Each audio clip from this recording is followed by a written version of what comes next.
أعوذ بالله من الشيطان الرجيم. بسم الله الرحمن الرحيم. السلام عليكم ورحمة الله وبركاته. الحمد لله الذي أنزل السكينة في قلوب المؤمنين ليزدادوا إيمانا مع إيمانهم ولله جنود السماوات والأرض وكان الله عليما حكيما. أشهد أن لا إله إلا الله وحده لا شريك له وأشهد أن محمدا عبده ورسوله. اللهم صل على سيدنا Muhammad wa ala ali sayyidina Muhammad. Hadirin sahabat aksi yang Allah muliakan, selaku kita hamba yang dhaif, selaku kita hamba yang lemah, sepatutnya kita bersyukur kepada Allah Subhanahu wa taala. Bagaimanapun keadaan kita, setinggi manapun pangkat kita, seluas manapun tahta, kaya, tanah yang kita miliki, tidak ada artinya di hadapan Allah Subhanahu wa taala. Sebab baginda Rasulullah sallallahu alaihi wasallam bersabda, diterangkan di dalam kitab hadis, Bismillahirrahmanirrahim. Innallaha la yanzuru ila ajsamikum wa amwalikum walaki yanzuru ila qulubikum wa a'malikum, kata Rasulullah. Yang artinya, sesungguhnya Allah Subhanahu wa taala tidak pernah memandang daripada segi rupamu. Allah Subhanahu wa taala tidak pernah memandang daripada segi hartamu, akan tetapi yang Allah pandang adalah hati dan amal perbuatan kita. Sekiranya Allah, sahabat aksi, memasukkan ke surga, memandang dari segi kekayaannya, mungkin udah Donald Trump duluan masuk ke dalam surga.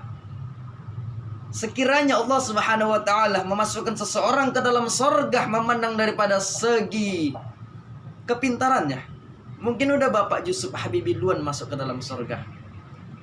Kalau Allah Subhanahu wa taala memasukkan orang ke dalam surga memandang dari segi kegantengannya, mungkin udah saya duluan masuk ke dalam surga. Akan tetapi di dalam hadis Rasulullah tadi, Allah tak pernah pandang daripada segi rupa, bentuk, harta, kekayaan yang kita miliki. Namun yang Allah pandang adalah hati dan amal perbuatan kita. Kayak manapun keadaan kita sekarang ini, walaupun saya yang bernama Hamzah Pansuri Salagi, salah seorang mahasiswa di Universitas Islam Negeri, Fakultas Dakwah, jurusan Manajemen Dakwah C. Saya menyarankan, menghimbau kepada seluruh teman-teman, terkhususnya kepada para dosen-dosen saya, kita tetap sabar atas musibah yang Allah berikan kepada kita. Walaupun kita hidup di kalangan COVID-19 ini, tapi kita anggap semua itu bukanlah sebuah bala, tapi kita anggaplah itu sebuah cobaan bagi orang-orang yang beriman.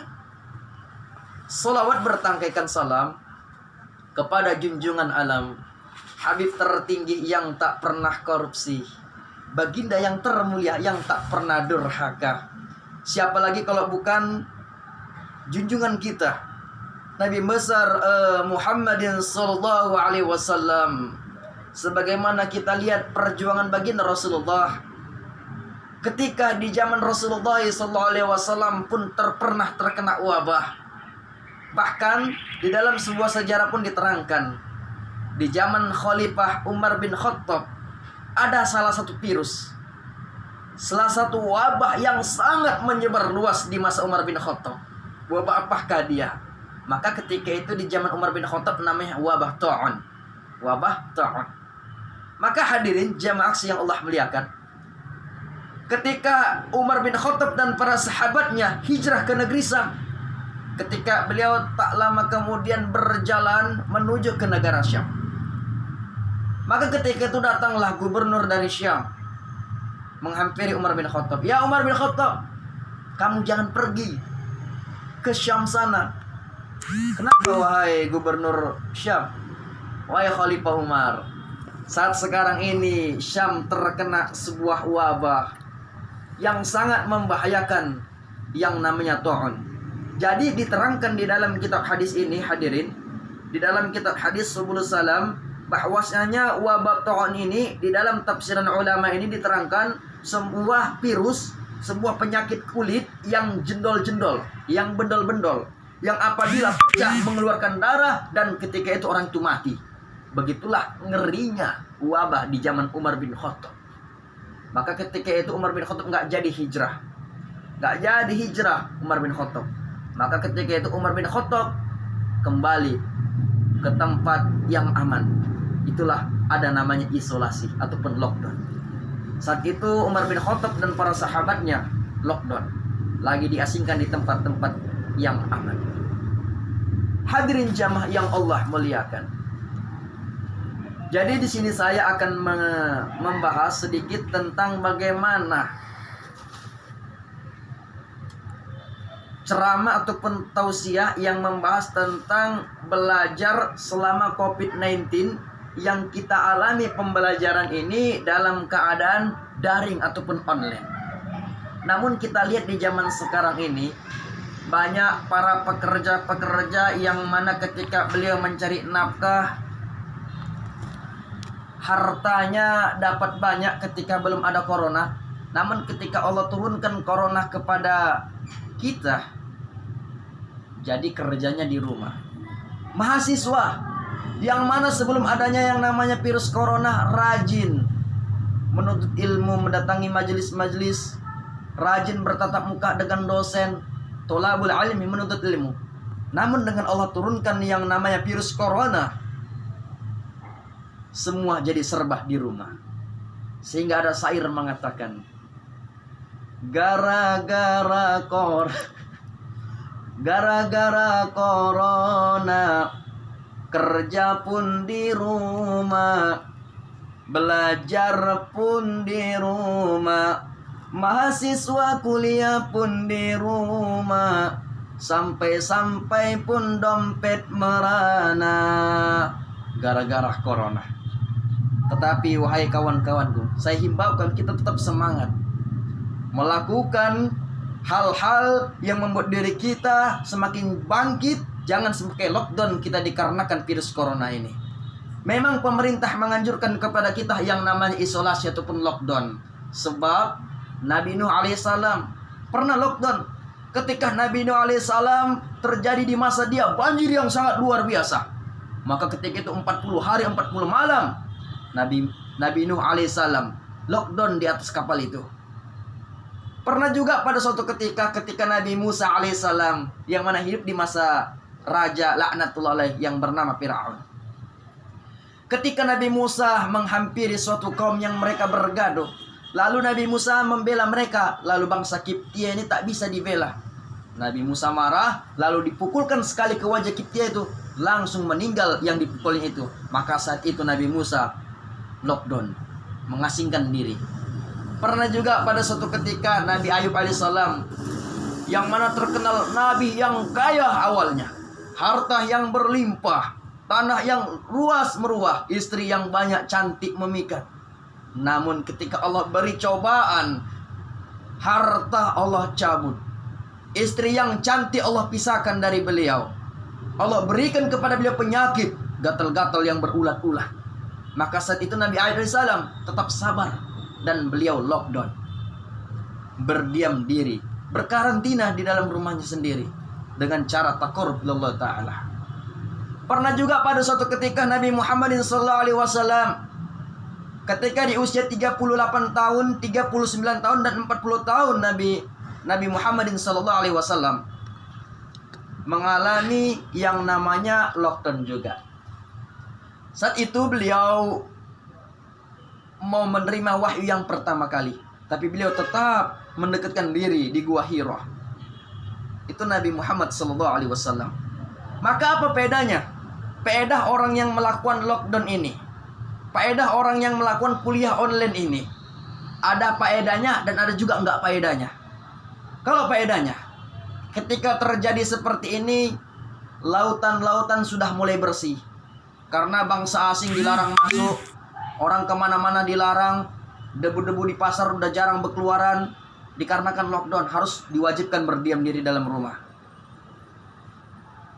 Dan ketika dianjurkan lockdown kepada kita, Alhamdulillah, negara Malaysia, China, Australia, negara-negara lain sudah mulai aman. Udah mulai berkurang yang namanya virus corona. Dikarenakan apa? Lockdown. Apa nih lockdown ini? Perbaikan bumi. Hadirin jemaah aksi yang Allah muliakan. Jadi ketika seorang mahasiswa seperti saya ini menuntut ilmu ataupun kuliah bersama dosen di rumahnya sendiri, saya di rumah saya sendiri. Dosen menerangkan di sana, kadang-kadang pun saya tidak mendengarkan di sini. Kurang keberkahan dikarenakan kuliah serba online. Bahkan diterangkan di dalam kitab Ta'limu Ta'alim yang dinamakan menuntut ilmu, itu berkumpul dalam suatu majelis. Dalam hadis Rasulullah, barang siapa yang berkumpul dalam suatu majelis, maka malaikat akan mengurumuni kita dan mendoakan kita selama kita berada dalam majelis ilmu ataupun thalabul ilmi. Hadirin yang Allah muliakan. Diri saya yang bernama Hamzah Pansuri Saragi, NIM saya 0104192074, menghimbau kepada seluruh teman-teman, terkhusus ibu dosen yang saya cintai. Kita tetap semangat, Bu, untuk menjalankan kehidupan ini. Kita jalani hidup ini asalkan satu, jangan pernah lari dari perintah Allah Subhanahu wa taala. Karena diterangkan takwa di dalam kitab tafsir Sawi Jalalain. Halaman 23 baris ketiga dari bawah. Imtisalu awamirillah wajtinabu nawahi. Kerjakan segala perintah Allah dan jauhi segala larangannya. Sebab dengan takwalah kita akan dijauhi dengan namanya corona. Mudah-mudahan di masa kita ini, di tahun yang akan datang, akan ada hari kampus kita akan menjadi kampus yang merdeka. Kampus yang betul-betul rektornya yang adil, jujur, dan bijaksana. Mungkin itu saja yang dapat saya sampaikan. Terima kasih atas perhatian, mohon maaf atas kekurangan. Beginilah saya. Pantun berkata, kota Medan, kota Jakarta, kedua kota sama megahnya. Kalau ada perkataanku yang salah, mohon maaflah para jamaah. Kalaulah ada jarum yang patah, jangan disimpan di dalam laci. Kalaulah ada perkataanku yang salah, tolong jangan ibu laporin ke Pak Polisi.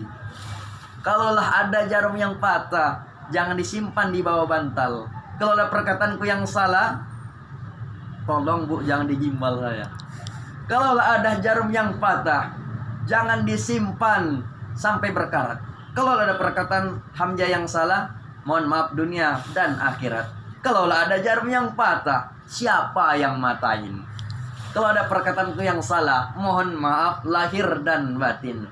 Hari Senin, hari Selasa, hari Selasa, hari Rabu, hari Rabu, hari Kamis, hari Kamis, hari Jumat. Itulah nama-nama hari. Pepatah India mengatakan ki roti mete kupati kapetehe marutum meretem sanjane. Tiada gading yang tak retak-retaknya bisa menjadi ukiran. Tiada lautan yang tak berombak bisa menjadi hiasan.